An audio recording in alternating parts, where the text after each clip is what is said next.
شروع کرتا ہوں اللہ کے نام سے جو بڑا مہربان اور نہایت رحم کرنے والا ہے۔ حضرت سعد بن ابی وقاص رضی اللہ تعالیٰ عنہ بیان کرتے ہیں،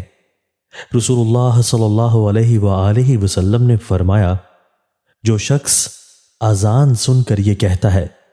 میں گواہی دیتا ہوں کہ اللہ کے سوا کوئی معبود برحق نہیں، وہ یکتا ہے، اس کا کوئی شریک نہیں، اور یہ کہ محمد صلی اللہ علیہ وآلہ وسلم اس کے بندے اور اس کے رسول ہیں، میں اللہ کے رب ہونے، محمد صلی اللہ علیہ وآلہ وسلم کے رسول اور اسلام کے دین ہونے پر راضی ہوں،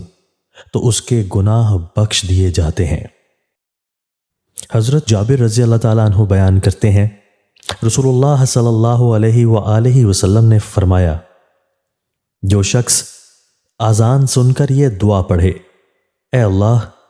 میں اس دعوت کامل اور قائم ہونے والی نماز کے رب محمد صلی اللہ علیہ وآلہ وسلم کو وسیلہ اور فضیلت عطا فرما اور انہیں مقام محمود پر فائز فرما جس کا تو نے ان سے وعدہ فرمایا ہے، تو اس کے لیے روز قیامت میری شفاعت واجب ہو جائے گی۔